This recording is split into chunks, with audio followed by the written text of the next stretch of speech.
Good morning है आप सभी को। हालचाल ठीक ठाक है आपके?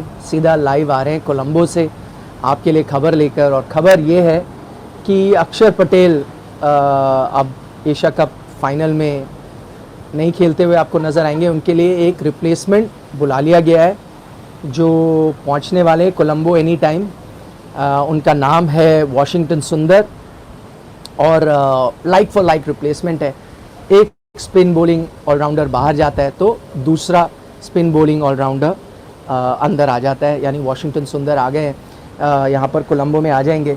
क्यों हुई है ये चेंज, ये आपको हैरानी नहीं होगी अगर आपने कल मैच देखा होगा जो भारत और बांग्लादेश के बीच हुआ था। उसमें काफ़ी बार चोट लगी थी अक्षर पटेल को, और जो हमें जानकारी मिल रही है ये कहा गया है कि बिकॉज ऑफ मल्टीपल इंजरीज, तो ढेर सारी चोटें लगी हैं उनको, जिसकी वजह से आपने एक रिप्लेसमेंट अनाउंस कर दी है, और वो रिप्लेसमेंट है वॉशिंगटन सुंदर।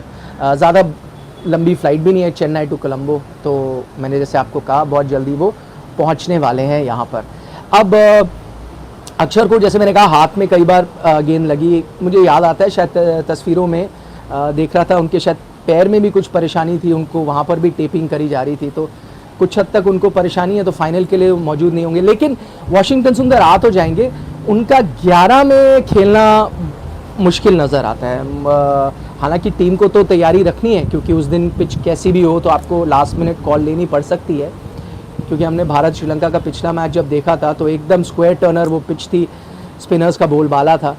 लेकिन अगर आप देखें इंडिया का बेस्ट कॉम्बिनेशन जो है, तो उसमें तो तीसरा स्पिनर बनता ही नहीं है, और काफ़ी हद तक मतलब 99% मैं आपको कह सकता हूँ कि जो सिचुएशन है इस वक्त उसके मुताबिक आपके जो प्लेइंग 11 होगी उसमें 2 फास्ट बॉलर्स तो आपके होंगे ही, जिसमें एक होंगे जसप्रीत बुमराह और दूसरे होंगे सिराज मोस्ट लाइकली, या फिर शमी की तरफ भी जा सकते हैं, मोस्ट लाइकली सिराज होंगे। फिर आपके शार्दुल ठाकुर होंगे, आउटस्टैंडिंग रहे गेंद के साथ वो इस एशिया कप में, तो उनको ड्रॉप करना काफ़ी मुश्किल होगा। उनकी बैटिंग भले ही उतनी अच्छी नहीं रही हो, लेकिन आप उनकी गेंदबाजी के लिए उनको रखेंगे। ब्रेक थ्रूज आपको दिलाते आए हैं हर मैच जिसमें वो खेले हैं, तो शार्दुल ठाकुर होंगे ही होंगे। तो जब आपके पास एक ही जगह है वो ऑलराउंडर को भरने के लिए, बॉलिंग ऑलराउंडर के लिए, तो या तो शार्दुल खेलेंगे स्लैश अक्षर, अब अक्षर अवेलेबल नहीं है तो स्लैश वॉशिंगटन सुंदर होते, लेकिन इस वक्त शार्दुल ठाकुर ही आगे चल रहे हैं उस रेस में, तो मोस्ट लाइकली आपकी यही कॉम्बिनेशन होगी। 2 fast bowlers out and out आपके, एक हो गए शार्दुल ठाकुर और 2 स्पिनर्स इन जडेजा कुलदीप यादव, ये आपकी टीम होगी। तो वॉशिंगटन आ तो जाएंगे यहाँ, उनका खेलना लगभग नामुमकिन सा फिलहाल नज़र आ रहा है, अनलेस जैसे मैंने कहा एकदम स्क्वायर टर्नर हो, वैसा होगा नहीं।